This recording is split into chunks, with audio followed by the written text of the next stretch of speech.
안녕하십니까? 책 읽어주는 사람 김희애입니다. 이제 계절도 자기 자리를 잡았나 봅니다. 단풍 소식도 들리고 아침 저녁엔 춥기도 하네요. 따뜻한 겉옷 하나씩 챙기셔서 감기 조심하시기 바랍니다. 눈이 너무 슬퍼 보여요. 제 강연을 들어주시는 분들이 가장 많이 해주시는 말씀이 첫째, 재미있다입니다. 어쩜 그렇게 말을 웃기고 시원하게 하느냐며 좋아해 주십니다. 그리고 두 번째로 많이 듣는 말은 눈이 너무 슬퍼 보여요 라는 말입니다. 서로 참 다른 말이죠. 왜 내 눈이 슬퍼졌을까 곰곰이 생각해 보았습니다. 이유는 간단했습니다. 사람의 눈이 슬픈 이유는 슬픈 장면을 많이 보았기 때문입니다.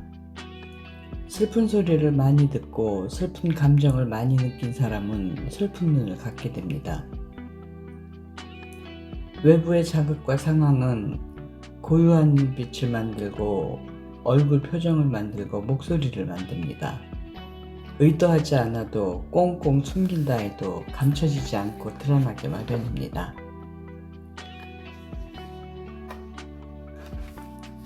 저의 아픈 손가락과도 같은 결국은 슬픈 눈으로 드러나고야만은 이야기를 해보려고 합니다. 겉으로 보기에는 번듯하게 성공하고 자리 잡은 것처럼 보여도 돈도 곧잘 벌고 잘 나가는 것처럼 보여도 사람마다 아픈 손가락이 있습니다. 단지 아픈 손가락을 아무도 보지 못하도록 감추는 사람들과 남들이 다 볼 수 있도록 열어두는 사람이 있다는 차이가 있을 뿐이죠. 아마도 저는 전자에 해당하는 사람 같습니다. 들을 때마다 저에게 과분하다고 생각하고 부끄러워지는 수식어가 몇 개 있습니다. 바로 소통 전문가, 소통령 같은 단어입니다. 제가 아니라며 손사래를 치면 사람들은 겸양의 자세를 취한다고 생각합니다. 하지만 겸손이 아닌 진심으로 소통 전문가라는 단어가 제게 과분한 이유는 제가 정작 가족, 특히 친형과의 소통을 전혀 하지 못한다는 사실 때문입니다. 제가 아버지, 어머니, 누나 이야기는 많이 하지만 강연이나 책에서 사석에서 형 이야기를 한 적은 거의 없습니다. 이야기를 하지 않는 이유는 간단합니다. 제 안에서 정리되지 않은 이야기는 밖으로 잘 꺼내지 않습니다. 정리되지 않은 이야기를 하다 보면 자칫 우발적으로 어떤 정리되지 않은 감정이 튀어나오게 되니까요. 화가 됐든 억울함이 됐든 슬픔이 됐든 서운함이 됐든 서로에게 쌓인 오해일 수도 있고 켜켜이 쌓인 먼지처럼 오래 묵은 감정일 수도 있는데 그것을 잘못 꺼내면 안 된다는 나름의 원칙이 있습니다.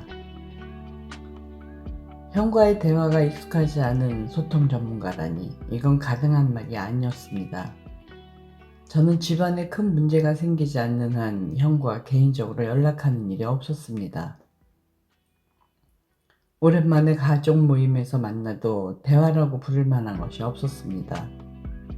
그렇다고 싸우거나 서로 대면하기 불편한 것은 아니었습니다. 다만 무소식이 희소식이라는 생각이 강한 관계였습니다. 아버지 생신을 맞아 정말 오랜만에 가족들이 제주도에 모였습니다. 형과 형수님도 오셨지요. 오히려 형수님과는 대화가 수월이 잘 되어 이런저런 이야기를 나누고 있자니 형수님이 도련님은 형이랑 손 모양도 똑같아. 목소리도 점점 닮아가는 것 같아 라는 말을 하셨습니다. 그 이야기를 듣고 있으니 조금 이상한 기분이 들었습니다. 형은 술을 좋아하는 사람이었습니다. 저는 술을 마시지 않는 사람이고 형은 늘 조금은 취해 있으니 저로서는 형과 대화하기가 어려웠습니다. 요즘도 술을 많이 마시는지 형수님께 물었더니 이런 답이 돌아왔습니다. 도련님, 형은 평상시에는 되게 무미건조한데 술을 먹잖아요. 그럼 사람이 되게 부드러워지고 속에 있는 말을 잘해요. 잘 웃고. 그때 문득 과거에 했던 형의 말과 행동들이 떠올랐습니다.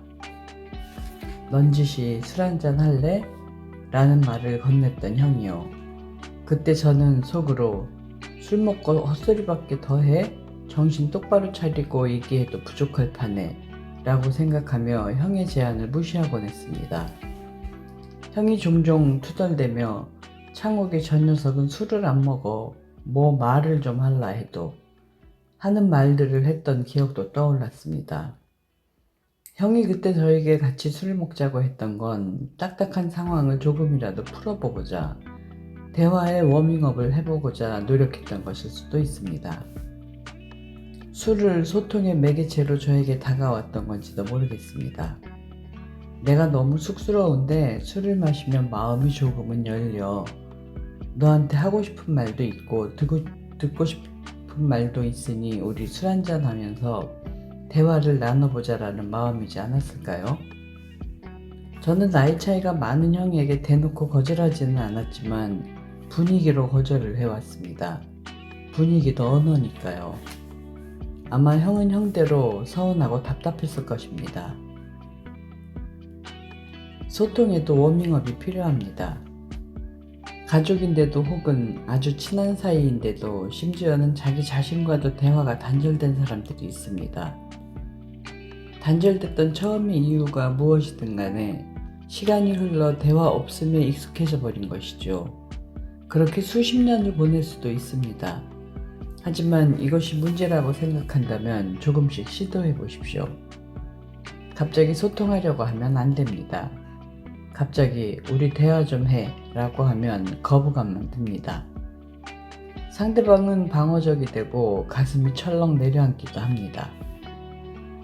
깊은 샘에서 펌프로 물을 퍼올리기 위해 먼저 한 바가지에 물을 부어주는 마중물처럼 대화에도 가벼운 준비가 필요합니다. 차 한 잔, 술 한 잔, 시답지 않은 농담이 마중물이 되어 마음속 깊은 이야기를 끌어올릴 수 있습니다. 난 당신과 이야기하길 원해요 라는 사인을 잘 주고받는 것만으로도 이미 소통의 절반은 성공한 셈입니다. 소통하고 싶다면 마음을 먼저 열어야 한다는 너무도 당연하고도 중요한 사실도 기억해야 합니다. 어쩌면 이 사람이 나에게 10년 전에 사인을 보냈었구나 라는 사실을 뒤늦게 발견하게 될지도 모릅니다. 더 늦어지면 안 됩니다. 저도 오랜 시간을 그렇게 보냈습니다. 형이 있는데도 스스로를 외롭게 했습니다. 슬픔을 눈 속에 채운 채로 말이죠. 시간을 무심히 흘려보내면 난 너 때문에 억울해. 난 너 때문에 상처받았어. 난 너 때문에 외로웠어. 만 남습니다. 우리 살아있을 때 조금이라도 손을 내미는 시도를 해보았으면 좋겠습니다. 세상에 사연 없는 사람은 없습니다. 나이가 들수록 알게 되지요. 보이든 보이지 않든 사람 뒤에 쌓여있는 숱한 사연들이 말이죠. 저는 많이 꺼내놓고 살고 있습니다. 제 뒤에 숨겨놓았던 사연들을 하나 둘 꺼내 먼지를 툭툭 털어내고 씻어 말리고 그렇게 보송보송해진 이야기들은 더 이상 사연이 아니게 됨을 자주 경험합니다. 그전까지는 정말 철갑과도 같은 가면을 쓰고 살았습니다. 사회생활을 하면서 어느 정도의 가면은 필요합니다. 가면을 쓰는 게 꼭 나쁘지만은 않죠. 사람들과 어울리고 감정을 컨트롤할 수 있게 도와주니까요. 나의 진짜 모습은 꽁꽁 숨기고 내가 보여주고 싶은 모습만 보여주려 애쓰다 보면 하루의 끝에 완전히 방전이 되고 맙니다.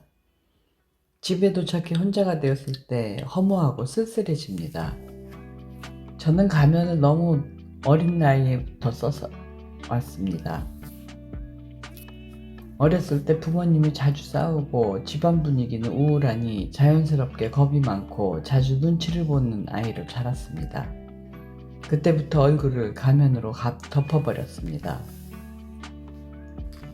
사람들이 자주 쓰는 가면은 대략 세 종류입니다. 첫 번째, 제가 가장 자주 쓴 가면이기도 한 밝은 표정을 짓는 가면입니다. 저는 항상 밝게 웃었습니다. 친구들을 웃기고 까불거리며 장난치는 걸 좋아했죠. 이 가면은 사람들이 저의 어두운 모습을 보지 못하게 하는 동시에 저에게 관심을 쏟도록 만들었습니다. 부모님께 받지 못했던 관심과 반응에 취한 지 꽤 오랜 시간 지나치게 명랑한 척하며 살았습니다. 두 번째 가면은 사납고 무서운 가면입니다. 어리고 부족한 부분을 감추기 위해서 오히려 날카로운 뿔과 송곳니가 달린 가면을 썼습니다. 센 척하는 사람들을 유심히 살펴보면 내면에 두려움이 가득한 걸 알 수 있습니다. 험상궂은 가면 뒤에서 오히려 떨고 있는 것이죠. 세 번째는 무표정한 가면입니다. 회색 시대가 되는 것이죠. 고통도 별로 느끼지 않고 딱히 기쁨을 느끼지도 않죠. 좋은 일이 있어도 함께 웃지 않고 슬픈 일이 닥쳐도 눈물을 흘리지 않습니다. 무언가를 보고 놀라거나 설레는 일도 없어요. 심드렁하게 냉소적으로 상황을 바라볼 뿐입니다. 모든 감정에 통달했다며 스스로 어른이 됐다고 생각해요. 하지만 감정을 숨겨놓은 겉모습만 어른인 회색 인간이 되고 맙니다. 모든 가면들은 살아남기 위해 진화한 어쩌면 참 가여운 가면입니다. 어떤 가면을 썼든 결국엔 허무해집니다. 밖에서 사람들과 만나 술잔을 기울이거나 끝없이 수다를 떨며 대화를 주도하다가도 집에 들어선 순간 마음이 텅 비어버리는 거죠. 아무리 강한 척, 쿨한 척 하는 사람도 허한 마음이 들기는 마찬가지입니다. 결국 혼자 있을 때조차 자신의 맨 얼굴을 어색해합니다. 가면을 쓰는 사람들은 고요를 견디기 어려워해요. 어두운 밤이 찾아와 자기만의 시간이 주어져도 휴대폰만 들여다봅니다. 끊임없이 다른 사람들은 어떻게 사는지 궁금해하죠. 가면을 벗은 나의 맨 얼굴을 멋쩍어하며 피하려 합니다. 마주하려 하지 않습니다. 내 기분이 어떤지, 내가 가진 열등감을 어떻게 다뤄야 하는지, 내 상처와 자존심에 어떤 태도를 보여야 하는지 생각할 시간을 애써 외면합니다. 고요하게 홀로 자신의 맨 얼굴을 바라보는 과정이 너무 낯선 거죠.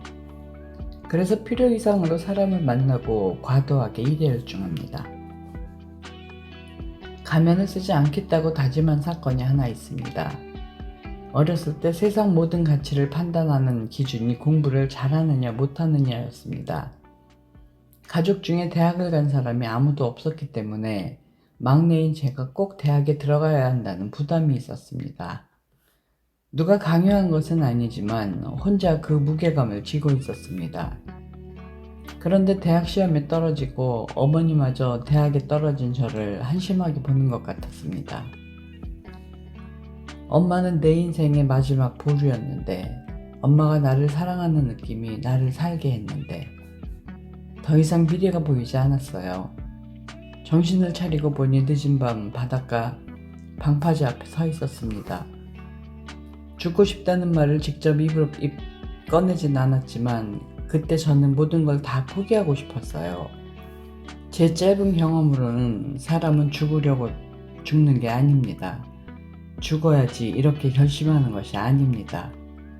죽음으로 물고 가는 무언가가 어느 순간 안개처럼 덮치는 것이 있습니다.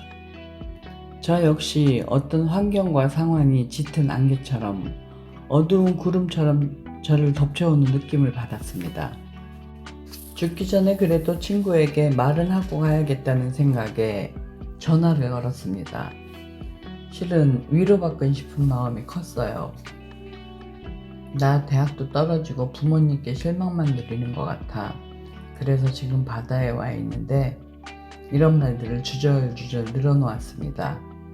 저는 친구가 이렇게 말해주길 바랐던 것 같아요. 너 지금 어디야? 무슨 일 있어? 기다려, 내가 갈게. 그런데 친구는 자다가 전화를 받았는지 비몽사몽한 목소리로 야, 창호가 너 평소에 하던 대로 해 라고 하더군요. 죽으려는 사람한테 하던 대로 하라고? 그게 할 소리야? 하는 생각이 드는 동시에 어이가 없고 화가 났습니다. 바로 저 자신에게요. 그동안 친구에게 속마음을 얘기해 본 적이 단 한 번도 없었습니다. 친구는 늘 밝은 얼굴에 가면을 쓴 저를 봐왔기 때문에 제 말을 심각하게 받아들이지 않았던 것이죠. 친구가 그렇게 반응하도록 제가 만들었던 것입니다. 아무런 문제가 없는 척, 강한 척, 다 괜찮은 척 지내왔던 내가 미웠습니다. 삶과 죽음을 결정하는 이 순간, 위로받고 싶은 순간에도 진짜 내 얼굴을 아는 사람이 없다는 사실이, 제가 그렇게 살아왔다는 사실이 창피했습니다. 결국 친구와 다급하게 전화를 끊고 한 걸음 두 걸음 방파제에서 물러났습니다. 그 후 30년이 흘렀습니다. 지금 생각해보니 이런 것 같습니다. 어떻게 인생을 매일매일 멋지게 살 수 있나요? 매일을 자존심 구기지 않고 잘난 맛으로 살 수 있을까요? 힘들어도 강한 척, 울적해도 쾌활한 척, 하나도 상처받지 않은 척하지 않아도 괜찮습니다. 가면 뒤에 가려진 나의 나약하고 부족한 얼굴을 가끔은 다른 사람에게 보여줘도 괜찮습니다. 그리고 스스로의 맨 얼굴을 자주 들여다보십시오. 고요히 자신의 맨 얼굴을 바라보다 보면 다른 이의 가면 뒤 얼굴을 이해할 수 있습니다. 혹여 삶을 다 포기하고 싶을 만큼 힘들 때 누군가에게 맨 얼굴을 보여줄 수 있으면 좋겠습니다. 그리고 저도 누군가가 맨 얼굴을 보여줄 수 있는 그런 사람이 되고 싶습니다. 권위를 위해서 사납고 가면을 쓰는 사람들이 있습니다. 그런데 권위와 권위주의를 헷갈려 하는 것 같아요. 둘은 다릅니다. 좋은 권위는 권력과 위력이 아니라 권면과 위로입니다. 권면은 이렇게 한번 해볼래요? 라고 하고 권하는 것입니다. 권하고 격려해서 힘을 쓰게 한다는 뜻이에요.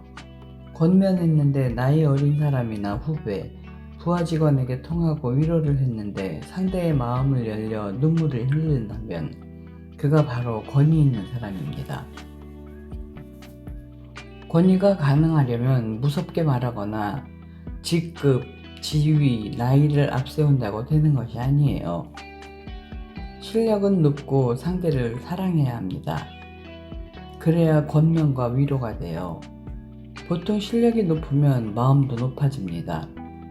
전문 지식은 있지만 상대를 사랑하지는 않는 것이죠. 청년들이 어른을 싫어하는 것이 아닙니다. 나이가 많아서 선배, 상사, 사장이라서가 아니에요. 뭔가 불편하기 때문에 다가가지 않는 것입니다. 생각해봐야 합니다. 내가 실력은 있는데 마음이 높은지, 사람에 대한 적정한 온도가 있는지, 권위 있는 어른이 되고 싶다면 사나운 가면이 아니라 실력을 키우고 자신보다 아랫사람이라 할지라도 섬기는 자세를 가져보시기 바랍니다.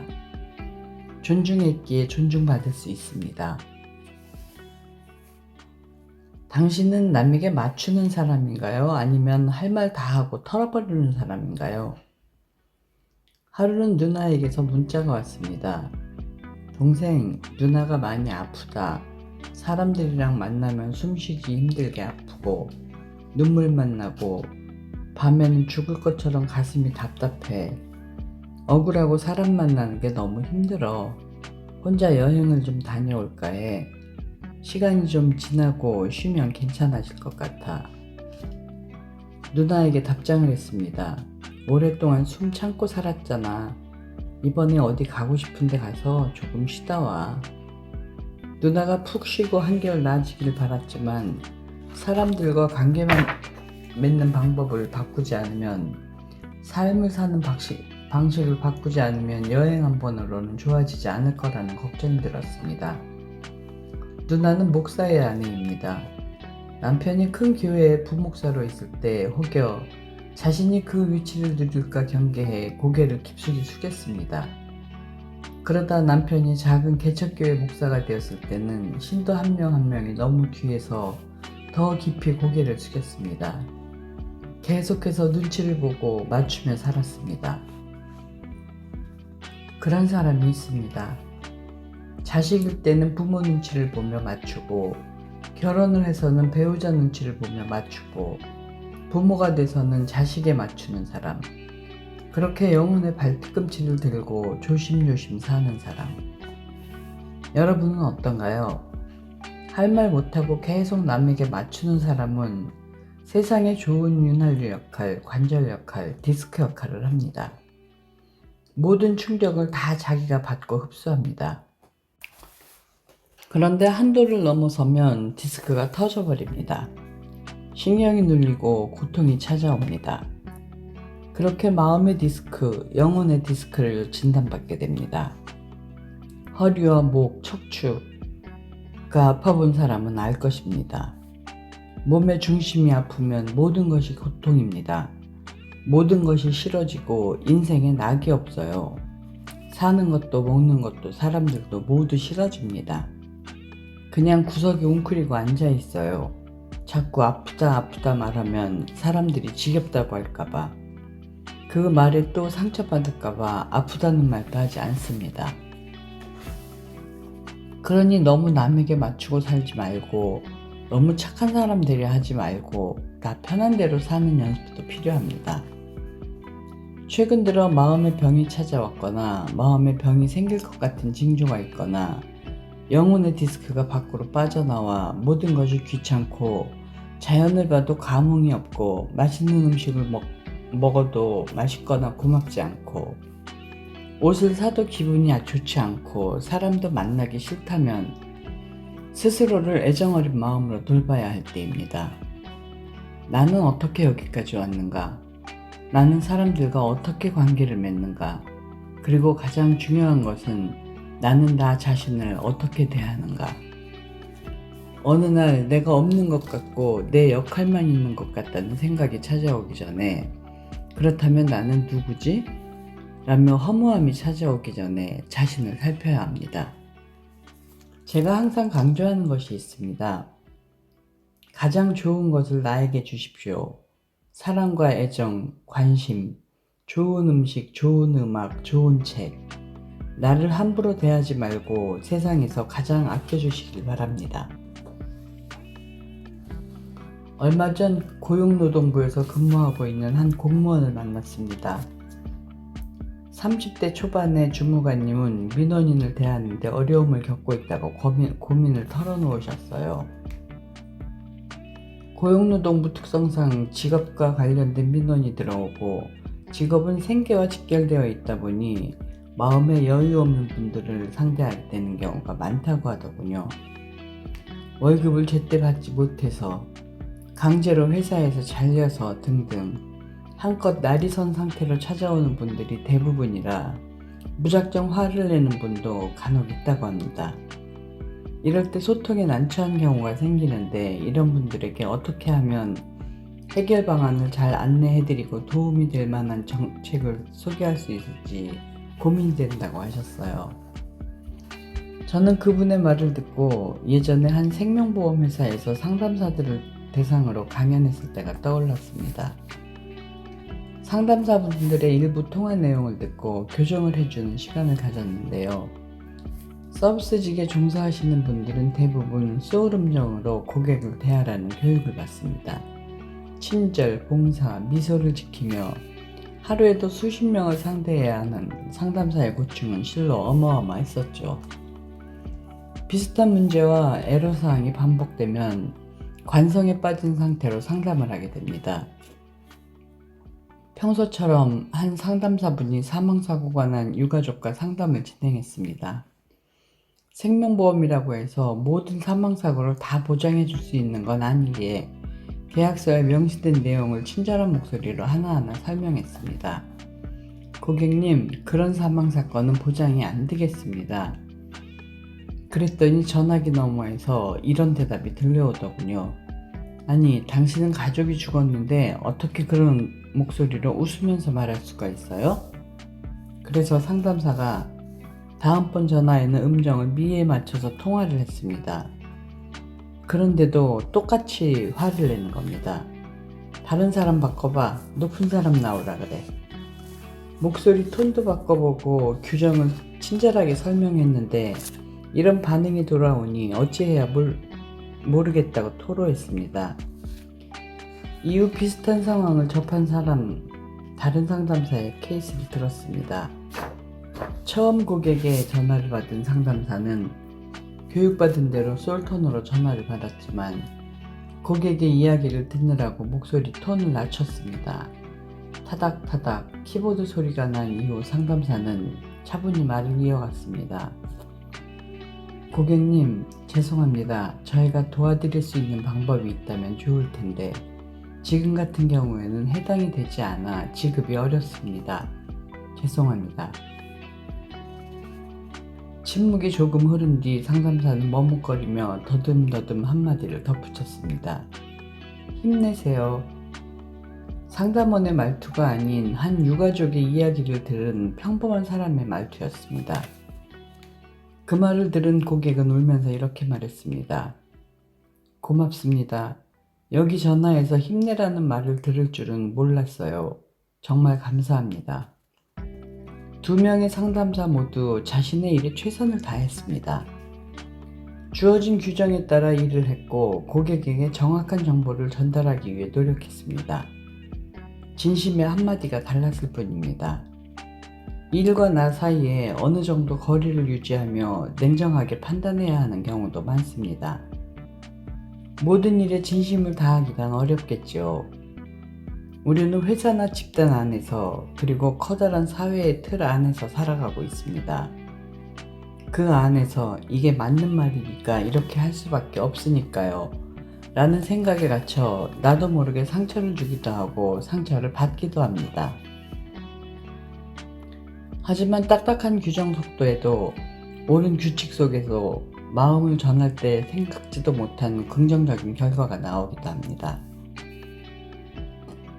아무리 좋은 말, 맞는 말, 진리의 말이라고 해도 마음과 마음이 연결되는 말이 가장 힘이 센 것 같습니다. 대파를 보면 단단한 흰줄기 부분과 녹색 잎 부분이 있습니다. 단단한 흰줄기 부분은 요리할 때 더 다양하게 쓰이고 영양분도 훨씬 풍부하다고 하더군요. 한 번은 파밭에 일손도우러 간 적이 있습니다. 제가 갔던 농장의 파는 희한하게 흰 부분이 유독 길었습니다. 농장분들께 이유를 물었습니다. 답은 이러했습니다. 저희는 파가 자라 단단한 흰 부분이 보일 때마다 부드러운 흙을 계속해서 덮어줍니다. 이 일을 기계로 할 수 없어 파가 망가지지 않게 일일이 손으로 덮어주지요. 파밭 전체의 흙을 돋구는 일이 쉽지 않은 일이지만 이렇게 해야지만 파의 흰 부분이 더 길고 튼튼하게 자랍니다. 그분의 설명을 들으며 저는 이게 용서에 관한 이야기 같다는 생각이 들었습니다. 어렸을 적 엄마가 글을 모른다는 이유로 엄마에게 여러 번 거짓말을 한 적이 있었어요. 영안사전을 사야 한다고 용돈을 받고 또 2주 뒤에는 한영사전을 사야 한다는 식이었죠. 너 저번 주에 사전 안 샀어? 뭐 산다고 했잖아 라고 하시면 엄마 그건 영한이고 이번은 한영이야. 그리고 다음 주에는 프라임 사전 사야 되니까 돈 좀 더 줘. 라며 돈을 더 받아내곤 했습니다. 받은 돈으로 오락실을 갈까 뭘 사 먹을까 하며 이번에도 엄마를 완벽하게 속였다고 속으로 쾌재를 불렀습니다. 부모 입장이 되고 보니 그때 엄마가 저를 보았던 눈빛이 슬며시 기억이 납니다. 부모의 눈에는 아이의 거짓말이 훤히 보입니다. 크게 혼내서 버릇을 잡을까 생각하다가도 이번만 봐주는 거야 라는 눈빛으로 아이의 눈을 가만히 바라보고는 이내 속아줍니다. 엄마도 저를 그렇게 봐주셨다는 걸, 그냥 모른 척 해주셨다는 걸 어른이 되어서야 알게 되었습니다. 어디서 엄마를 속이고 그래? 라는 마음을 삼키고 거짓말을 꾸짖지 않고 덮어주셨다는 사실을요. 나의 부끄러움을, 나의 수치심을, 나의 연약한 부분을 부드러운 흙으로 덮어주셨기 때문에 내가 이렇게 단단하고 튼튼한 사람으로 성장할 수 있었구나 생각하게 됩니다.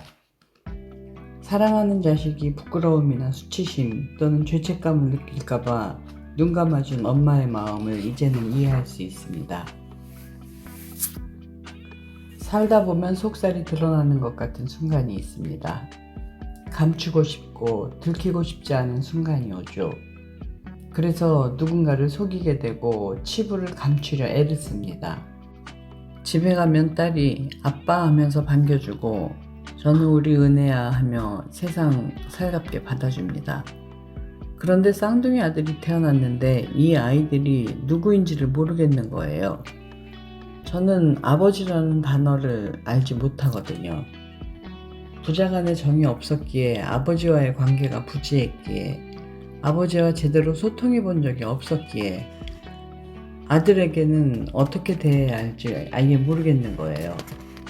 그래서 아들들에게는 말투가 딱딱합니다. 4살밖에 되지 않은 아이에게도 뭐든 혼자 알아서 하라며 엄하게 대하고 다정하지 않은 말투를 썼습니다. 아버지와 아들이 무엇인지 몰라서 어색해서 자괴감이 들었습니다. 나는 좋은 아빠가 아니구나. 명색이 소통 강사라고 하면서 이게 뭐 하는 짓인가? 이건 큰 문제다. 내가 이 숙제를 풀지 않으면 안 되겠구나. 아들 쌍둥이를 키우면서 점점 아버지와의 묵은 숙제를 해결해야겠다는 마음을 먹게 되었습니다. 제가 의도적으로 딸에게만 잘해주려고 했던 것은 아니었습니다. 딸에게는 제가 어머니께 받은 것이 반사적으로 나간 것이고 아들에게는 아버지께 받은 것이 그저 반사적으로 나간 것이죠. 예를 들어 선배가 후배를 때리면서 기술을 가르쳤다면 후배는 때리고 욕하면서 가르치는 것이 자연스럽다고 느낍니다. 그렇게 수년, 수십 년을 살았으니까. 그래서 자신도 같은 실수를 범합니다. 그게 잘못된 일인지를 모르니까요. 누구한테 특별히 더 잘해주려고 한 적 없고 누구한테 더 나쁘게 하려고 한 적은 없었지만 이대로 있으면 더 큰 문제가 생기겠다 싶었습니다. 연기를 하기 시작했습니다. 어색하지만 아들들 머리도 만지면서 쓰다듬어주고 지방 강연으로 늦게 집에 들어갈 때면 딸하고만 하던 영상통화에 아들들도 불러서 얼굴 보고 웃긴 표정으로 아들 하고 불러도 보고 어색했지만 어색할수록 진심이라고 했으니까요. 노력하다 보니 어느새 셋 쌍둥이도 저를 아빠라고 불러주었습니다. 이런 말이 있습니다. 사람이 살던 대로 살아야지 갑자기 바뀌면 죽는다. 제가 볼 때는 좋은 말이 아닙니다. 부모 세대에게, 선배 세대에게 안 좋은 걸 받았다면, 그런데 나는 그렇게 살고 싶지 않다면, 그럼 우린 살던 대로 살아서는 안 됩니다. 어색하고 서툴더라도 연기라도 해야 바뀔 수 있습니다. 욕하고 싫어하면서 우리는 닮아갑니다. 그렇다고 의지를 가지고 연기라도 해야죠. 시간이 지나다 보면 어느 날 연기가 진정성에 닿습니다. 아버지와의 사이가 좋아지기는 계기가 있었습니다. 어느 날 서울에서 일을 하고 있는데 모르는 번호로 전화가 왔습니다. 받아보니 제주에 있는 어느 치과인데 김홍주 씨가 아버지 맞으시죠? 묻더니 아버지가 임플란트와 신경치료를 하셨는데 치료비를 저한테 낼 수 있는지 물어보라고 했다는 거예요. 어떻게 안 낸다고 하겠어요? 네, 제가 내겠습니다. 하고 통화를 마무리하려는데 간호사가 여기 할아버지가 전화를 바꿔달라고 하시더라고요. 저희 아버지는 귀가 안 들리시니까 통화를 할 수가 없거든요. 당황하고 있는 사이 아버지가 전화를 바꿔받으셨어요. 엄청 떨렸습니다. 아버지랑 하는 생애 첫 통화였거든요. 숨을 죽이고 가만히 있으니 수화기 저편에서 낮고 익숙한 숨소리가 들리더니 3마디를 하셨더라고요. 막둥이냐? 아버지다. 하시고는 작은 소리로 미안하다 하셨어요. 귀가 들리지 않으면 소리를 작게 낼 수 없거든요. 자신이 내는 소리의 볼륨을 모르니까 무조건 소리를 크게 내게 돼요. 그런데 정말로 미안하신지 소리를 작게 내시더라고요. 저는 평생 아버지가 참 미웠습니다. 언젠가 아버지가 저한테 자식한테 미안하다고 말해야 한다고 생각했습니다. 내가 결혼하지 않으려 했던 이유도 아버지, 아이를 갖고 싶지 않았던 이유도 아버지, 가정이 어색한 것도 아버지, 전부 아버지라고 생각했기 때문입니다. 그러니 언젠가 아버지는 자식들한테 미안하다고 하셔야 한다고 생각했어요. 그런데 막상 아버지가 미안하다고 하시니까 속이 시원하고 좋은 게 아니었습니다. 아, 이제 우리 아버지는 힘이 없구나. 살아온 호랑이 같았던 아버지는 이제 노인이 되었구나 라는 마음만 생겼습니다. 그런데 섬에서 나고 자란 사람들은 고향을 벗어나고 싶어 하는 경우가 많습니다. 옛날 사람일수록 그러합니다. 문화나 교육의 혜택을 누릴 기회도 적었고 육주와 뚝 떨어져 답답한 느낌을 받았으니까요. 사면이 바다로 둘러싸여 있다는 사실에 더욱 고립감을 느꼈습니다. 지금은 높은 건물이 많이 생겼지만 예전에는 제주시에서 카로텔이 제일 높았습니다. 어린 저는 카로텔 너머에 서울이 있다고 생각했습니다. 항상 서울로 떠나고 싶다는 생각뿐이었어요. 하지만 떠날 수 없었죠. 비행기 티켓 값은 비쌌고 설령 섬을 벗어난다 해도 이곳을 한 번도 벗어난 적이 없던 제가 어디가 어딘 줄 알고 갈 수 있겠어요. 그랬던 제가 꿈에 그리던 서울로 올라와 일도 하고 가정도 이루고 살게 되었는데 지금은 반대로 다시 제주로 돌아와 지내고 또 여러 섬들을 일부러 찾아다니기도 합니다. 참으로 인생은 알 수 없습니다. 섬이 너무 싫어서 탈출하듯이 벗어났으면서 왜 다시 섬으로 돌아가려 하는 걸까요? 얼마 전 백두산 호랑이가 나오는 한 다큐멘터리를 보고 그 이유를 알게 되었습니다. 수컷 호랑이가 사냥을 하다 다쳐서 다리를 절뚝거립니다. 아무리 최상위 포식자인 호랑이라도 걸려 넘어져 다칠 수 있습니다. 사냥감의 반격에 상처를 입을 수도 있습니다. 사람도 마찬가지예요. 아무리 열심히 운동하고 공부 잘하고 돈이 많고 권력이 있고 인기가 많아도 삶에서 부상을 입을 수 있습니다. 사고가 날 수도 있고 실수할 수도 있고 사람들로부터 공격받을 수 있고 병이 찾아올 수도 있습니다. 다친 호랑이는 고통스러워하다 자신을 치료할 방법을 찾습니다. 깊숙한 숲이나 동굴로 들어가 먹지도 않고 가만히 있는 것이죠. 고른 호흡으로 쉬면서 천천히 병을 치료합니다. 호랑이의 모습을 보며 제가 다시 섬으로 돌아가려는 이유도 이와 비슷하다는 생각이 들었습니다. 지금까지 강연을 다니면서 제가 대략 몇 명의 사람을 만났는지 몇 번의 강의를 했는지 헤아려 보았습니다. 횟수로도 약 8,000번, 현장에서 직접 만난 사람은 대략 350만 명 정도였습니다. 보통의 사람들보다 훨씬 많은 사람을 만나고 다양한 사람들 앞에 섰으며 함께 일하는 사람들도 다종다양했습니다. 그런 와중에 알게 모르게 제 몸에도 여러 가지 상처가 나 있더군요. 호랑이가 상처를 치유하기 위해 들어갔던 동굴처럼 저도 아프고 힘들 때 제 한 몸 누일 것이 필요했습니다. 그것이 바로 섬이었습니다. 바쁘고 복잡한 서울을 떠나 수없이 마주하는 사람들을 뒤로한 채 지친 나를 오롯이 위로할 수 있는 곳이 섬이었습니다. 섬이 있어 다행이었습니다. 가장 슬픈 동물은 다쳐서 동굴에 들어간 동물이 아닙니다. 자기 동굴이 없는, 자기 숲이 없는 동물입니다. 가장 슬픈 호랑이는 다친 호랑이가 아니라 자신의 몸을 안전하게 누이고 자신의 호흡대로 숨을 쉴 수 있는 동굴과 숲이 없는 호랑이입니다. 저는 그래서 섬을 찾게 되었습니다.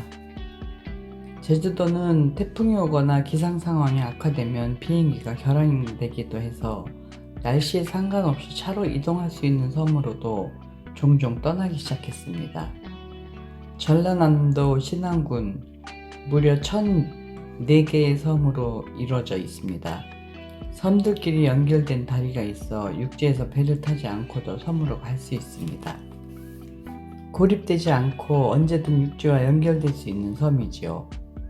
캠핑카를 타고 저먼의 동굴 같은 섬을 찾아다니는 게 요즘 저의 즐거움이 되었습니다. 섬에 가서 차 한 잔을 마시거나 라면을 끓여 먹거나 아무 곳에서나 잠시 멈춰서 멍하니 자연을 바라보고는 합니다. 그러다 언제든 다시 다리를 건너 제가 있던 곳으로 돌아올 수 있으니 그리 고독하지도 않습니다. 내 삶이 고립된 섬처럼 느껴질 때가 있습니다.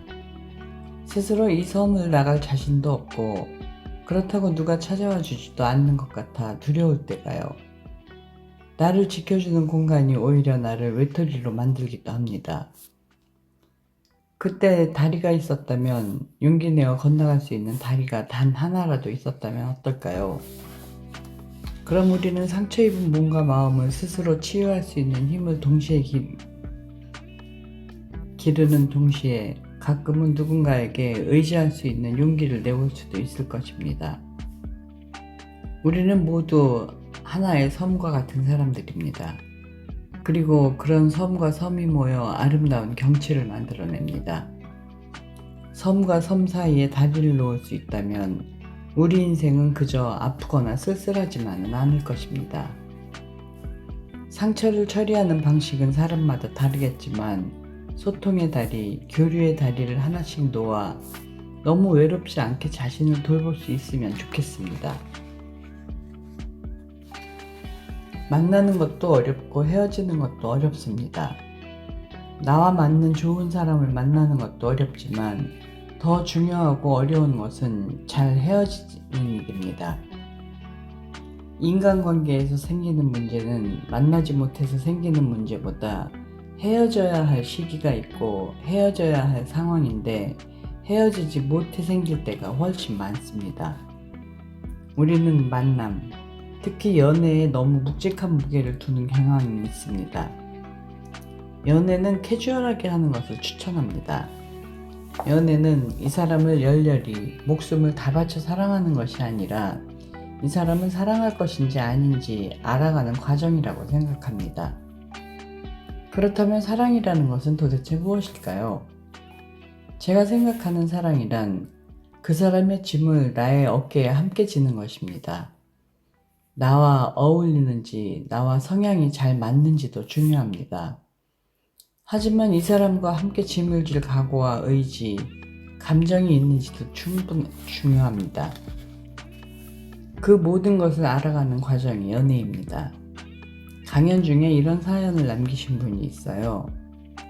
사랑하는 것 같은데 결혼은 망설여집니다. 맞습니다. 사랑하지 않는 게 아니라 현실을 넘을 수 없는 만큼 사랑하는 것입니다.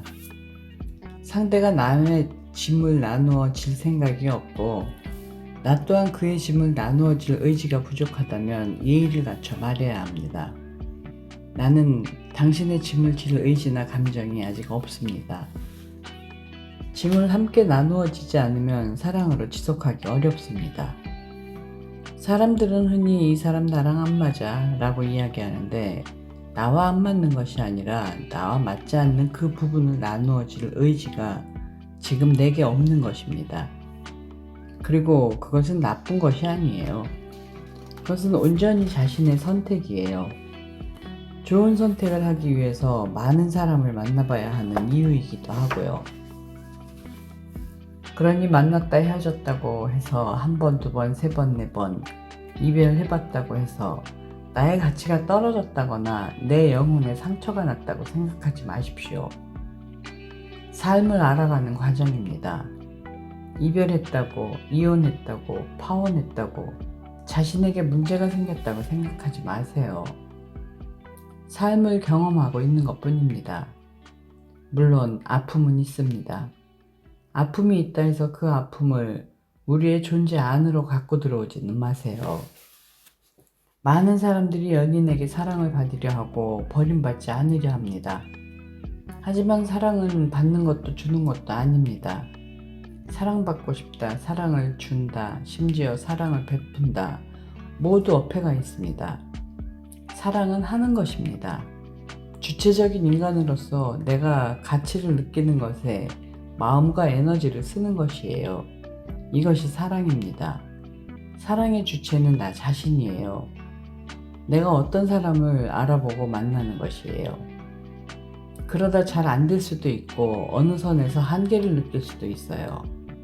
그럴 때는 현 상태를 인정하고 예의를 갖춰 이별할 수 있어야 합니다. 그 과정을 통해 스스로 건강하게 바로 설 수 있습니다. 그런데 많은 이들이 결핍을 채우기 위해 사랑을 받거나 사랑을 주려고 합니다.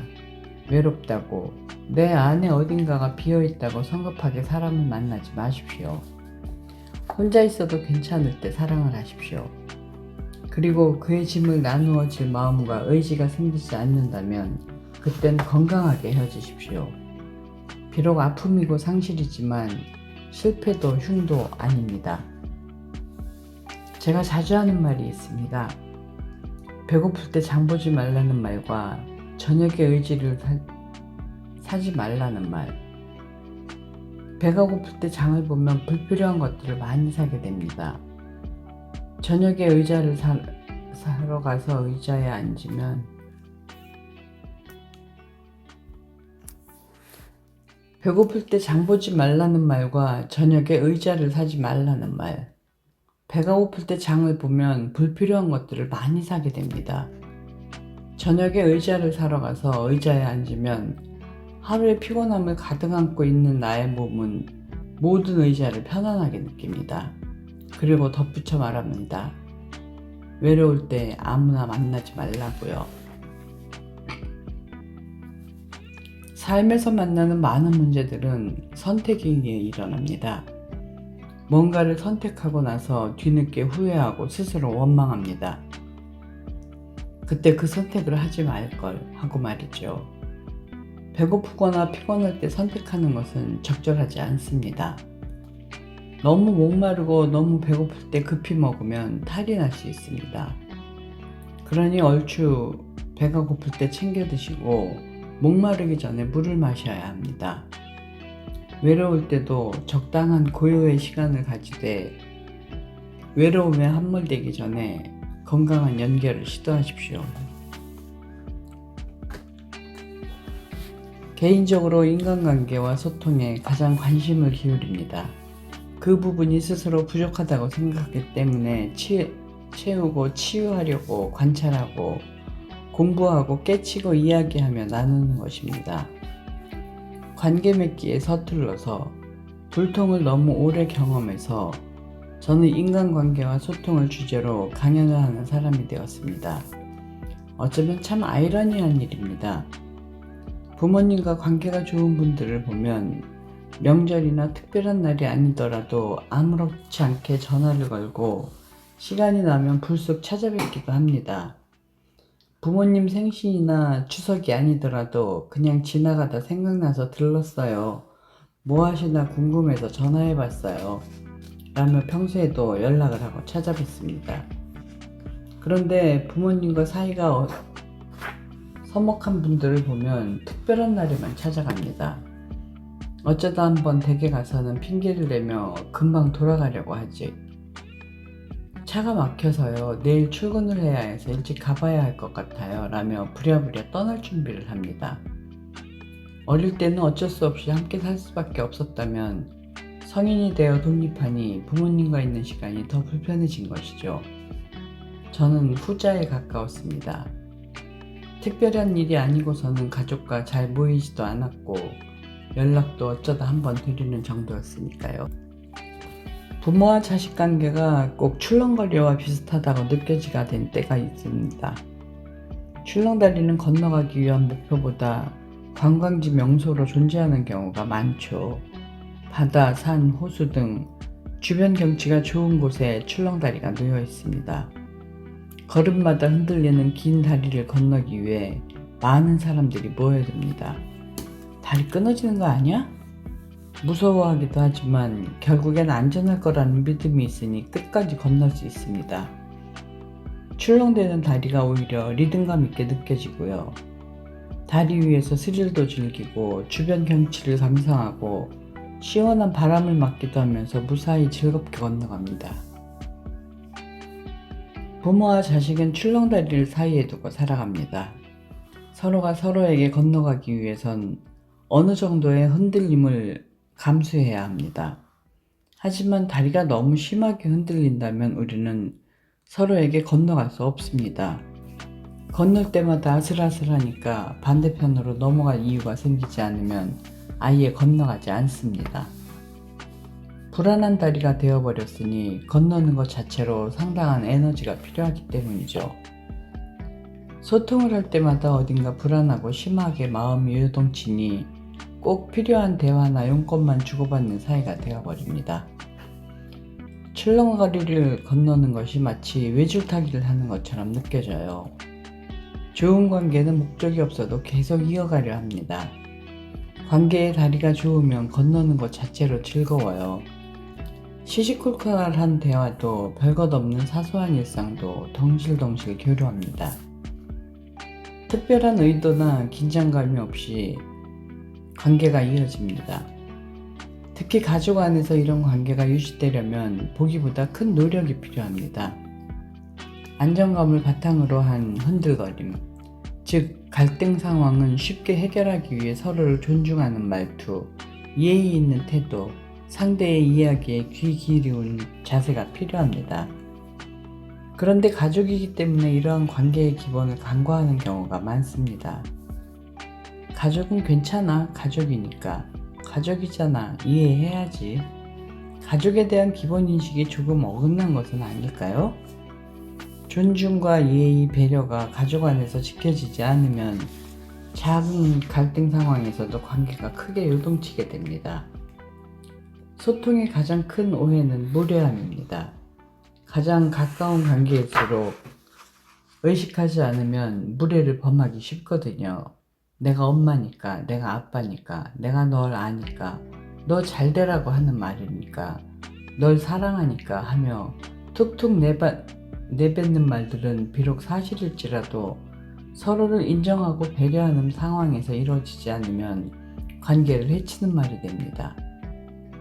소통에서 중요한 건 지혜나 지식을 전달하는 게 아닌 예의와 배려, 그리고 따뜻한 시선을 정하는 것에 있습니다. 아무리 대단한 진리나 통찰을 전달하고 싶어도 예의에서 어긋나지 않는지 살펴봐야 합니다. 예의 없는 사랑이 가장 폭력적입니다. 출렁거리는 다리를 건널 때 비로소 의미가 생깁니다. 가까운 사이에 놓여있는 출렁다리를 유연하고 즐겁게 건너기 위해서는 서로를 향한 존경과 예의가 있어야 합니다. 여러분 앞에는 어떤 출렁다리가 놓여있나요? 부모의 역할에 대한 질문을 항상 받습니다. 제가 봤을 때 부모의 역할은 응원단장입니다. 어차피 아이의 고유한 지점을 부모가 알 수 없습니다. 부모도 모르고 아이도 모릅니다. 인생은 사실 그 지점을 찾아가는 재미난 여행일지도 모릅니다. 그러니 컨설턴트나 보스가 되지 마시고 아이가 여행을 잘 할 수 있도록 열심히 응원봉 흔드는 응원단장이 되시길 추천합니다. 아이가 배워야 하는 것은 어느 길이 안전한지가 아닙니다. 길을 선택하고 걸어가는 삶의 주체자가 자기 자신이라는 것을 배워야 합니다. 자신의 뼈로 서서 인생의 주인이 되는 것. 부모는 자녀 스스로 그 힘을 키울 수 있게 도와주는 사람입니다. 실수해도 괜찮아. 곁에서 내가 도와줄게. 실패해도 너는 소중해. 이런 응원이 있다면 아이는 슬럼프가 와도 넘어지는 날이 와도 툭툭 털고 일어나 다시 자기 길을 걸어갈 것입니다. 부모도 누군가로부터 응원을 받아야 해줄 수 있습니다. 자신의 부모로부터 받지 못했는데 다음 세대에게 하려니까 잘 안 되는 것입니다. 애써야 하고 억지로 하려니 잘 안 됩니다. 그러니 부모 스스로 건강해야 합니다. 스스로에게 관용적으로 대해주시고 좋은 걸 주십시오. 지구 종말은 상업 영화의 단골 주자입니다.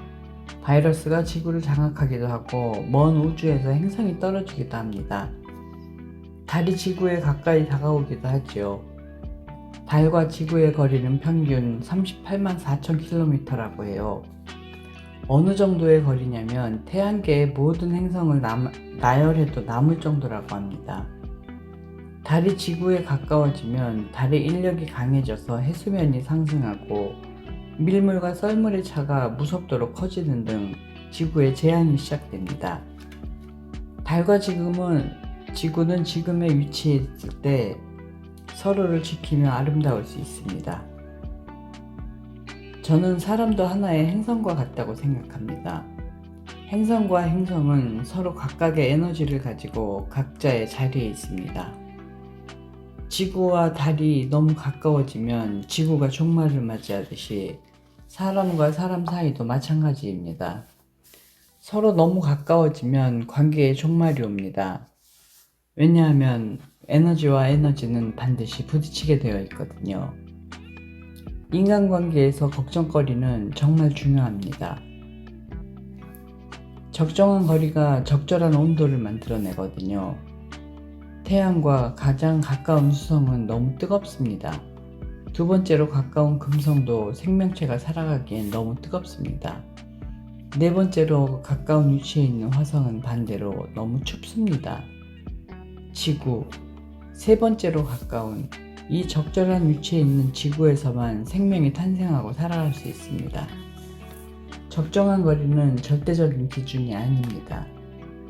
관계에서 말하는 가까움의 기준은 모두 다르기에 각각의 관계에 맞는 적정 거리를 파악하는 것이 매우 중요합니다. 우리는 때로 너무 갑자기 다가가려 하거나 갑자기 멀어지려고 합니다. 어느 날 서먹하게 지내던 남편이 아내와 가까워지려고 느닷없이 살가운 말을 건넵니다. 사춘기에 접어든 딸과 거리를 좁히려고 아버지가 뜬금없이 가족 회의를 엽니다. 오히려 에너지와 에너지가 부딪혀 행성 간 폭발이 일어납니다. 어떤 부모는 자식과 거리감을 너무 못 맞춥니다. 특히 남편과 관계가 좋지 못한 아내는 아들에게 따뜻한 햇살을 받고 싶어 너무 가까이 다가갑니다. 남편을 대신하는 아들은 착한 아들로만 살아갑니다. 이럴 때 저는 아들에게 문제 있거나 엄마에게 문제가 있다고 말하지 않습니다. 사이에 문제가 있다고 해석합니다. 아들과 엄마 사이의 거리를 서로 인정하고 존중해주지 않아서 생긴 문제이죠. 우리가 흔히 하는 오해가 있는데요. 가까워야만 좋은 사이라고 생각하는 것입니다. 소통이라는 것이 늘 말이 통하는 것은 아닙니다. 진정한 의미의 소통은 서로의 적절한 거리와 공간을 인정해주고 그대로 놔두는 것입니다. 늘 말이 찰떡같이 통하고 대화를 핑퐁핑퐁 주고받는 것만이 소통은 아닙니다. 때론 아이가 방문을 닫고 싶을 때 그 방문을 열지 않고 혹여나 열 때는 노크를 하면서 아이를 존중하고 기다려주는 것이 소통입니다. 부부 사이도 마찬가지입니다. 적절한 거리가 유지되어야 오래 갈 수 있습니다. 너무 가까이 붙으면 가까이 가서 오히려 멀어져 버립니다. 저는 개인적으로 이렇게 생각합니다. 중요한 것은 같이 사는 것이 아니라 어떤 모양으로 살 것인가라고요. 이를 위해서 선행이 되어야 하는 것이 홀로서기입니다. 거리를 두려면 홀로 서야 합니다. 홀로 서지 못하면 계속 외롭습니다. 누군가와 함께 있어야만 불안하지 않다면 자꾸 거리 조절에 실패합니다. 너무 가까이 다가가서 문제가 생기게 되거든요. 거리두기를 잘하려면 살짝 눈을 감아주는 것도 좋습니다. 결혼 전에는 두 눈을 크게 뜨고 정확하게 봐야 합니다. 저 사람이 어떤 사람인지 그리고 내가 어떤 사람인지 알아야 결혼을 잘할 수 있습니다. 친구끼리는 눈 감아주는 게 훨씬 쉬워요. 그런데 가족끼리는 그게 잘 안 됩니다. 살짝 눈 감아주기. 썩 어려운 일은 아닌데 다들 어려워합니다. 사랑하는 관계나 부부관계, 가족관계를 괜찮게 유지하고 싶다면 어쩌면 필요한 것은 사랑이 아니라 나 자신의 건강입니다. 상대에게는 슬며시 눈을 감아주고 나에게 집중해 보세요. 자신을 건강하게 잘 돌봐서 홀로 단단하게 설 수 있는 힘을 키워야 관계도 잘할 수 있습니다. 내가 스스로 설 수 없다면 그 누구도 나를 서게 할 수 없습니다. 내 힘든 상황을 가장 잘 아는 사람은 사실 아내도 남편도 연인도 자식도 상담가도 아니고 그냥 나밖에 없어요. 그러니 내가 나를 위로해주지 않으면 나는 계속 외롭습니다. 내가 나의 힘을 키워주지 않으면 나는 계속 누군가에게 의지한 채 살 수밖에 없습니다. 관계는 계속 행성폭발로 이어지고요. 그러니 관계를 잘하고 싶다면 힘든 나를 찾아가 위로해주세요. 웅크리고 있는 외로운 나에게 찾아가 주세요. 나를 도와줄 수 있는 사람은 오직 나 자신입니다. 걱정거리를 한 번에 찾을 수는 없습니다. 행성 폭발이 일어나기 직전이라면 그 사람과의 거리에 대해서 다시 생각해 보세요. 너와 내가 너무 춥지도 또 너무 덥지도 않을 거리가 어느 정도일지 말입니다. 카메라로 피사체를 찍을 때 거리가 너무 멀어지면 아예 초점을 잡을 수 없고 반대로 너무 가까워도 잡을 수가 없습니다. 아무리 사랑해도 서로 간에 적정한 거리가 있는 것이 좋습니다. 우리는 보통 거리를 두는 것을 부정적인 의미로 사용합니다. 하지만 가깝기 때문에 멀어질 수도 있는 것입니다. 눈에 보이지는 않지만 인간도 동물처럼 자기만의 뿔이 있습니다. 뿔은 그 사람을 굉장히 멋지게 만들어줍니다. 그를 빛나게 하죠. 그것이 자존심의 뿔이든 열정의 뿔이든 실력의 뿔이든 말입니다. 하지만 그 멋진 뿔에 의도치 않게 상대를 공격할 수도 있습니다. 나를 지키려다 보니 가까운 사람을 공격하기도 합니다. 때문에 가까운 사이일수록 예의를 지키고 서로의 뿔에 상처 입지 않도록 적정한 거리를 두어야 합니다. 편하게 대하는 것, 막대하는 것, 그것은 절대로 친함의 결과나 증거가 아닙니다. 모든 관계에서 배려와 존중은 필수 중에 필수 요소라는 것을 잊지 마시기 바랍니다. 사랑하는 사람을 먼저 떠나본 경험이 있나요? 미치도록 다시 보고 싶은 사람이 있나요? 먼저 떠난 사람을 생각하면 내가 이렇게 행복해도 되나 하는 죄책감에 시달려 본 적이 있나요? 어쩌면 제 이야기가 조금은 도움이 될지도 모르겠다는 생각이 듭니다. 음향공학자를 만나 이야기를 나눌 수 있는 기회가 있었는데요. 대화 중 기억에 남는 이야기가 있습니다. 카페에 가면 음악이 흘러나옵니다. 사람들은 음악 소리를 배경으로 대화를 주고받으면서 음악 소리보다 더 크게 말한다고 합니다. 한 테이블에서 나오는 목소리가 옆 테이블에 전달되면 옆 테이블은 그 소리보다 더 크게 말하게 된다고 해요. 그 소리가 또 다른 테이블로 전해지면서 카페의 전체적인 소리가 커진다고 합니다. 이처럼 소리는 서로 영향을 주고받는다고 합니다. 우리가 말하기도 비슷하다는 생각이 들었습니다. 행복을 나누면 배가 되고 슬픔을 나누면 반이 된다고 합니다. 우리의 말하기가 가진 힘이 바로 여기에 있습니다. 나누고 싶은 이야기든 꺼내기 힘든 이야기든 우리 안에 있는 이야기를 함께 나누면 분명히 가벼워짐을 느낄 수 있습니다. 슬픔, 서러움, 그리움, 두려움, 감정들을 제때 잘 표현하지 않으면 고스란히 몸에 스며듭니다. 슬픔이 나를 잠식하고 그리움이 내가 됩니다. 한 식당에서 우연히 옆 테이블에 앉은 여성분들의 이야기를 듣게 되었습니다. 일부러 들은 것이 아니고 한껏 상기된 목소리가 테이블 너머로 들려왔습니다. 오늘의 약속을 위해 다들 신경 쓰고 나온 것 같았어요. 내 머리 어때? 나 좀 살찐 것 같지? 같은 소소한 이야기들을 쉬지 않고 나누더군요. 맛있는 걸 먹으면서 서로를 칭찬해주고 재미있는 이야기를 나누며 웃다가 나중에는 자신의 상처를 이야기하기 시작합니다. 모든 과정이 몸이 헐거나 곪으면 붙이는 고약처럼 느껴졌습니다. 종지에 붙여놓으면 고름을 빼주고 상처에 소독까지 해주는 고약처럼 그들의 대화는 내면의 상처를 밖으로 내주고 있었습니다. 직장에서 힘들고 가족 문제로 힘들고 그래서 너무 죽고 싶다는 이야기가 들려왔습니다. 그럼 상대방은 이렇게 반응해줍니다. 그런 얘기 들으니까 내가 더 속상하다. 넌 얼마나 힘이 들겠니? 실은 나도 요즘 비슷한 일로 힘들어서 너무 공감이 된다. 같은 이야기였습니다.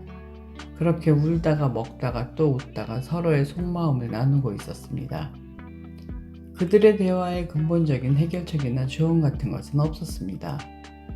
다만 서로의 힘든 점을 말하고 들어준다는 사실뿐이었습니다. 하지만 그들은 그날의 대화로 또 하루를 살아갈 힘을 얻고 있었습니다. 기쁜 마음이든 슬픈 마음이든 타인과 공유하는 경험을 자주 해보셨으면 좋겠습니다. 특히 슬픈 마음은 힘이 셉니다. 혼자 감정을 견디고 버티는 사람이 우리 주변에 꽤 많이 존재합니다. 저도 그랬습니다. 최근 저희 아버지 건강이 많이 악화되었습니다. 밤에 화장실에 가시다가 넘어지셨는데 갈비뼈에 실금이 갔습니다. 금이 간 상태로 폐에 농이 찼고 갈비뼈에 실금 때문에 기침을 제대로 못하니 가래를 뱉어내어도 갈비뼈에 실금 때문에 기침을 제대로 못하니 가래를 뱉어내지도 못해 상황이 나빠졌습니다. 부랴부랴 병원에 입원했지만 아무래도 고령이고도 하시니 마지막을 준비해야 할 것 같다는 연락을 받았습니다. 이별 중 가장 충격적이고 헤어나오기 힘든 것은 가족과의 이별일 것입니다.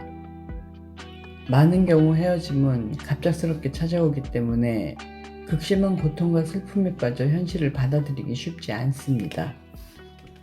사랑하는 사람을 먼저 떠나보냈다면 어느 정도의 슬픔을 안고 살아가다 슬픈 마음이 들 때는 온전히 슬퍼하셨으면 좋겠습니다. 스스로에게 하는 다짐이기도 합니다. 너무 빨리 괜찮아지려고 얼른 회복해야 한다고 조급해하지 않기로요. 하지만 계속 슬픔 속에 가라앉아 있는 건 우리를 먼저 떠난 이들이 결코 우리에게 바라는 일이 아닐 거라고 생각합니다. 북아메리카 원주민은 죽음을 이렇게 표현합니다. 사람은 누군가의 기억에서 사라지면 그때 죽은 것이다. 그러니 살아있지만 죽은 사람이 있고 죽었지만 누군가에게는 살아있는 사람이 있습니다. 너무도 식상한 말이지만 우리를 떠난 이들이 바라는 건 적정한 시기에 우리가 다시 각자의 자리로 돌아가는 것입니다. 그리고 자신을 그리워할 힘을 갖는 것입니다. 완전히 방전되어 버리면 그리워할 힘도 추억할 힘도 사라집니다. 너무 힘들면 그 기억과 마주할 자신이 없어져 버립니다. 내 마음과 정신에 힘이 있어야 그 기억을 직면할 수 있고 먼저 떠난 소중한 이들을 오래도록 마음에 담아둘 수 있습니다. 사랑하는 사람 또는 사랑하는 반려동물을 먼저 떠나보냈다면 지금 우리에게 힘들어하고 죽을 것 같은 이 시간이 있는 것이 적절합니다. 너무 빨리 이겨내려고 하지 않는 것이 좋습니다. 슬픔은 우리가 사랑했던 이에 대한 최소한의 예의 같습니다. 다만 이 힘듦을 지탱으로 할 수 있는 한 물 한 모금을 중간중간 죽이면서 슬퍼해야지. 물 한 모금 마시지 않고 슬퍼한다면 우리의 몸에 한계가 와 견딜 수 없습니다. 그래서 이렇게 생각하셨으면 좋겠습니다. 그래, 나 슬프더라도 오늘 동네 한 바퀴는 산책 삼아 돌아야지. 나 하루 종일 울더라도 점심밥은 먹어야지. 애도하고 슬퍼하되 너무 참으려 하지 말고 중간중간 한 모금의 물을 마시려고 하십시오. 깊은 슬픔 속에 있다가 조금씩 마음에 힘이 생기면 상실의 경험과 감정을 글이나 대화로 공유해보는 것도 큰 치유가 되어질 것입니다. 일기를 쓰거나 SNS에 글을 올리거나 사람들에게 내 이야기를 조금씩 털어놓아 보세요. 나와 비슷한 경험을 겪은 사람들, 비슷한 감정을 가지고 사는 사람들이 하나둘 다가와 그들의 사연을 들려줄 것입니다. 어떤 해결책도 조언도 와닿지 않을 때 그저 서로의 아픔을 이야기하고 들어주는 것만으로 우리는 위로받을 수 있으니까요. 슬픔을 이겨내는 것보다 슬픔과 함께 어떻게 살아가야 할지 고민하는 과정이 더 중요합니다. 지금의 힘든 감정이 영원하지 않습니다. 그렇지만 힘든 마음을 기억하기 위해, 그리움을 품기 위해, 소중한 일을 잘 기억하기 위해 우리에게 힘이 생겼으면 좋겠습니다. 삶을 마감하는 그날까지 사랑하는 사람들을 더 선명하게 기억하기 위해서라도 삶을 잘 가꿔 나가세요. 살다 보면 접시가 깨질 때가 있습니다. 건강의 접시가 깨지고, 인간관계의 접시가 깨지고, 사업의 접시도 깨지고, 이미지의 접시도 깨지고, 우정도 깨지고, 꿈도 깨집니다. 최고로 슬픈 깨짐은 한 존재와의 이별입니다. 그때 듣고 싶은 말은 무엇일까요? 괜찮냐고 진심으로 물어봐주는 것. 최소한의 힘을 주는 그 말. 괜찮아? 힘들지? 배터리가 방전된 사람에게 우리가 해줄 수 있는 것은 그가 힘들다고 말할 때 공감해주고 그의 이야기를 들어주는 것입니다. 해결책을 제시해주거나 더 잘할 수 있다고 기운을 끌어올리려 애쓰는 것은 도움이 되지 않습니다. 그럴수록 영혼의 배터리가 더 떨어집니다. 힘들다고 할 때 거들어주는 것, 그때 그 사람의 배터리가 충전됩니다.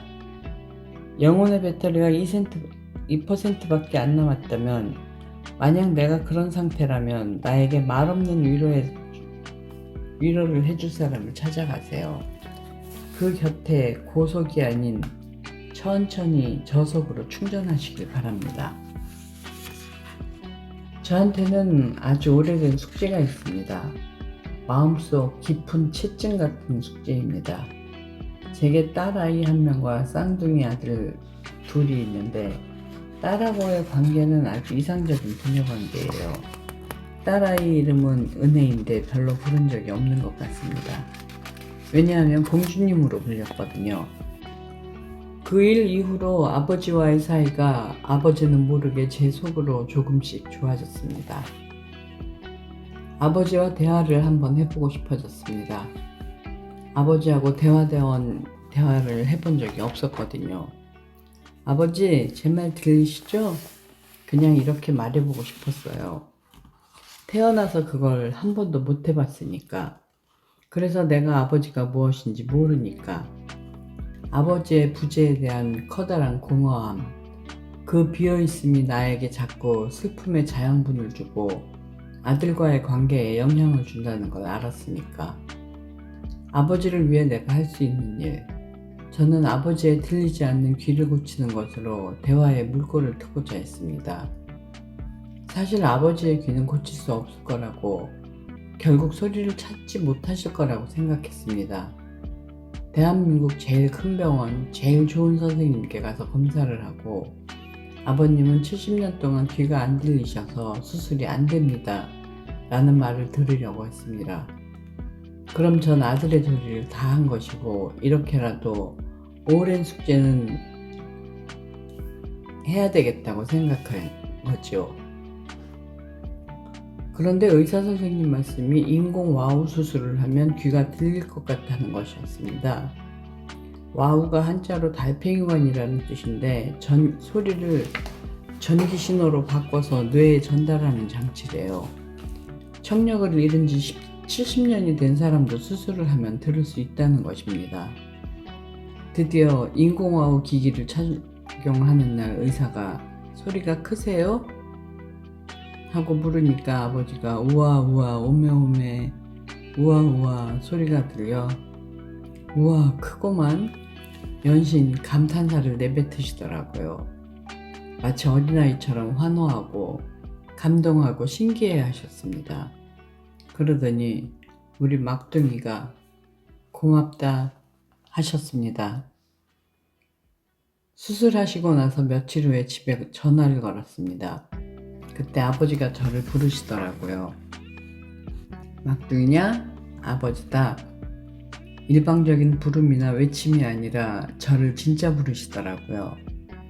네, 아버지 하는 제 답을 듣기 위한 부름이었습니다. 그 말을 평생 잊지 못할 것 같습니다. 아버지가 살아계실 때 저를 부르는 이 소리들은 정말 큰 선물이 되었습니다. 이 숙제를 하면서 많이 힘들었습니다.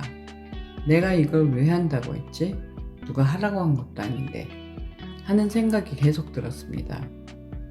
그런데 여러분도 저와 같은 숙제가 있다면 지금 제 이야기를 듣고 생각나는 묵은 숙제가 있다면 언젠가 꼭 해보시기를 추천할게요. 지금 당장은 아니더라도 너무 늦지는 않게요. 삶이 여러분에게 녹화한 소리를 들은 사람이 있어요. 그 소리를 들었다면 용기를 내서 그 숙제를 해보세요. 숙제를 해본 사람만이 알 수 있습니다. 막혀있던 문이 열리는 느낌, 마음 한 구석에 늘 웅크리고 앉아있던 아이가 비로소 자리에서 일어나 따뜻하고 안전한 곳으로 돌아간 느낌, 방향이 어디로 갈지는 모르지만 확실한 것은 살아있다는 느낌을 받으실 것입니다. 지금까지 제 강연 중 가장 기억에 남는 강연이 무엇인가요? 사람들이 저에게 이런 질문을 가끔 합니다. 지금까지는 딱히 생각나는 강연이 없었는데 이제 이 질문에 대답할 수 있을 것 같습니다. 아버지가 돌아가시던 그날 어김없이 강연이 있었습니다. 아버지는 오전 10시 반에 임종하셨고 저는 정오 강연이 잡혀 있었습니다. 강연 당일날 이미 사람들이 강연장으로 향하고 있을 그 시간 강연을 취소할 수는 없었습니다. 그 강연이 앞으로도 꽤나 오랫동안 기억이 날 것 같습니다. 저는 보통 강연을 재밌게 합니다. 슬픈 이야기를 할 때 재미의 이야기를 더하면 슬픔이 더 이상 슬픔으로 남지 않거든요. 그런데 그날은 재밌게 감정이 살아나지 않았습니다. 아버지가 돌아가셨는데 도저히 가능한 일이 아니었죠. 강연을 시작하기 앞서 오신 분들께 솔직히 말씀드렸습니다. 사실 아버지가 10시 반에 돌아가셨습니다. 제가 강연을 재밌게 해야 하는데 그렇지 못해 여러분께 미안합니다. 그렇게 말씀드리자 그 자리에 있던 100여 명의 사람들이 일제히 순도 100%의 마음으로 놀라고 탄식하고 함께 애도해 주었습니다. 아이고 어떡해요. 슬픔과 놀람의 파장이 엄청난 파도처럼 강연장에 퍼져나가면서 순식간에 고요해졌습니다.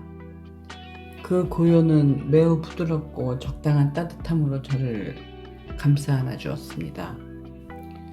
슬픔은 나보다 더 슬퍼해주는 존재를 만날 때 사라집니다. 슬픔도 하나의 진동이거든요. 내 슬픔의 진동이 나보다 더 진심으로 놀라고 안타까워하는 다른 진동을 만날 때 고요함을 만들어냅니다. 찰나에 불과하더라도 슬픔을 같이 위로합니다. 슬픔 너머를 볼 수 있게 합니다. 슬픔이 찾아왔을 때 그 슬픔 안으로 흘러가는 것도 필요합니다. 혼자 시간을 보내고 밥도 먹지 않고 하염없이 눈물을 흘리며 힘들어하는 시기가 필요합니다. 오히려 이 단계를 거치지 않으면 나중에 더 큰 문제를 불러올 수도 있습니다. 하지만 계속 이렇게 있으면 마치 도미노처럼 슬픔이 우리 삶을 계속 무너뜨립니다. 나의 삶뿐만 아니라 주변의 삶도 쓰러집니다. 그러니 어느 정도 바닥에 내려왔다고 느껴질 때는 홀로 있지 말고 나의 슬픔을 나보다 더 슬퍼해주고 애잔하게 여겨주는 사람이나 책, 콘텐츠, 자연, 종교, 몸을 움직이는 행동 등을 만나보기를 추천합니다. 떠난 사람을 잊기 위해서가 아닙니다. 슬픔은 원자력과 같아서 안전한 용기 안에 보존되어 있을 때만 우리를 보호합니다. 건강한 육체와 정신이라는 용기가 없으면 슬픔이 튀어나와 내 주변의 삶의 문제를 일으킵니다. 그러니 슬퍼만 하면서 혼자 있지 마시고 함께 슬퍼할 무언가를 만나보십시오. 아버지께서 돌아가시고 제주에서 돌담 쌓는 일을 너무 해보고 싶었습니다. 아버지는 현무암으로 망치랑 정으로 깨서 담을 쌓는 석공으로 평생을 사셨습니다. 돌을 깨고 나르고 다시 쌓는 일을 해가 저물도록 하는데 갑자기 확 고리가 걸린 것처럼 눈물이 터졌습니다. 내가 왜 이걸 하려고 여기까지 왔는지 알 것 같은 순간이 찾아왔습니다. 아버지를 만나고 싶어서, 정확히는 내 또래의 그 남자를 만나고 싶어서, 슬픔 너머로 가기 위해 아버지가 평생을 해오신 일을 하고 싶었습니다. 아버지가 하시던 일을 하다가 그 힘듦의 끝에서 내가 아버지를 만나고 싶었구나 하고 깨달았습니다. 나보다 자식이 2배나 많고 귀가 들리지 않고 이 힘든 노동을 50년 동안 넘도록 한 그 남자. 내 또래의 그 남자는 정말 노동만 하다가 그렇게 당신의 시간은 다 지나갔구나. 아버지라는 단어에 한동안 눈물이 났습니다. 이제 그렇게는 심한 눈물이 나오지 않습니다. 아버지를 마침내 알게 되어 참 다행입니다. 아버지는 지금쯤 어디 계실까요? 건강하게 살아서 오래도록 아버지를 기억하고 싶습니다. 인생에도 공식이 있습니다. 아주 간단한 공식을 예로 들어보자면 어제의 나와 오늘의 내가 먹은 음식이 내일의 내가 됩니다. 지금까지 나와 오늘의 내가 눈으로 먹고 귀로 먹고 입으로 먹고 감각으로 먹은 것이 있습니다. 약간의 변수는 있지만 그것들이 내 일에 나를 결정한 확률이 매우 높습니다. 혹시 앞으로의 나, 미래의 나를 알고 싶다면 지금까지 살아온 나와 요즘의 나를 살펴보십시오. 요즘 내가 읽고 있는 책이 무엇인지, 즐겨보는 유튜브가 무엇인지, 주로 누구를 만나는지, 주로 어떤 생각들을 하는지, 내 컴퓨터에 즐겨찾기 되어 있는 사이트가 무엇인지, 최근에 많이 하는 활동이 무엇인지, 내 시간을 주로 어디에 쓰는지, 돈은 또 어디에 반복적으로 쓰는지, 이러한 과거와 현재의 곱하기 값이 우리 미래가 됩니다. 물론 말씀드렸듯이 변수는 있습니다. 여기서 저는 그 변수에 대해 이야기해 보려 합니다. 내가 노력하지 않았고 계획하지도 않았는데 어느 날 삶의 만남이라는 선물이 찾아오는 경우가 있습니다. 저는 제주에서 유소년기와 청소년기를 보내면서 항상 좋은 스승을 만나고 싶다는 생각을 했습니다. 어머니가 저에게 사랑은 주셨지만 삶의 스승 역할은 해주지 못하셨습니다. 어떻게 살아야 하는지, 인생에 어떤 일이 생겼을 때 무엇을 판단 기준으로 삼아야 할지, 삶의 갈림길 앞에서 저는 어른의 조언을 받고 싶었습니다. 그러면 제가 사람들 앞에서 삶과 관계를 말하게 된 것도 제 목마름의 반작용이었을지도 모릅니다. 어떻게 살아야지 인생은? 이 질문 앞에서 조언을 얻고 싶었고, 괜찮아, 잘하고 있어, 잠깐 방황해도 괜찮아, 같은 지지도 받고 싶었습니다. 그런 조언과 지지를 가족으로부터 들어보지 못했고, 저 역시 한 명의 약한 사람일 뿐이었으니 오랫동안 비어있던 부분에 대한 강렬한 목마름이었습니다. 시행착오를 많이 겪었습니다. 스승에 대한 갈급함이 컸고 좋은 선생님을 만나고 싶었습니다. 그런 간절함은 만남을 끌어당겨 주었습니다. 예상치 못하게 만난 스승은 제가 성악을 하기 위해 만났을 때 첫 레슨 선생님이었습니다. 남들은 교수에게 레슨을 받을 때 저는 대학교 3학년이었던 학생에게 받은 것이죠. 만약 지금 누군가에게 당신은 강연을 20년 넘게 했고 여전히 열정적인 것 같은데 그 힘은 어디서 나왔습니까? 라고 묻는다면 저는 그때 그 선생님으로부터 나온 것이라고 말씀드리고 싶습니다. 저는 그 선생님으로부터 살아있는 열정을 보았습니다. 제가 강연 학원을 다닌 적도 강연에 대해 배운 것도 없지만 말을 하는 방법을 그 선생님에게 배웠습니다. 그는 지휘자였습니다. 가르치는 능력이 아주 탁월했어요. 오랜만에 꺼낸 외투에서 지폐를 발견했을 때의 기쁨을 흉내내면서 그 기분으로 노래하라고 알려주었습니다. 당시 저는 선생님을 보면서 나도 저 선생님과 같은 훌륭한 음악가가 될 거야 라는 생각보다는 어떻게 저런 훌륭한 비유를 하지? 대단하다 라는 생각을 했습니다. 그를 좋아했고 그를 보면서 항상 놀랐습니다. 시간이 흘러 어느 날 보니 그분이 지휘를 하듯 제가 강의를 하고 있었습니다. 그분과 함께 했던 수많은 시간, 그 끝에 자연스럽게 내 것이 된 것들이 있습니다. 인간의 진짜 변화는 만남을 갖고 또 갖고 그렇게 반복된 만남을 가지면서 자연스럽게 찾아오는 것 같습니다. 남들은 교수에게 레슨을 받을 때 저는 인생의 변수를 경험한 것입니다. 지금과 같은 강연자가 될 수 있었던 변수였죠. 저에게 고민 상담을 요청하는 수많은 사람들은 자신은 그저 적당한 나이에 배우자를 만나 결혼하고 안정적인 일을 하면서 평범하게 살길 바랄 뿐이라고 말합니다. 하지만 삶은 바다와 같아서 쉼없이 요동치는데 어떻게 한 점을 찍고 그 다음 점을 찍고 또 그 다음으로 아무 일 없이 나아갈 수 있을까요? 말이 안 되는 이야기입니다. 저도 제가 계획하는 대로 딱딱 이루어지지 않으면 스트레스를 받았습니다. 물건도 원래 자리에 있어야 했고 정리를 안 하면 불안해서 일을 하지 못했습니다. 내가 원하는 타이밍에 딱 맞게 일이 이루어져야 흡족했습니다. 하지만 인생이 그렇게 되던가요?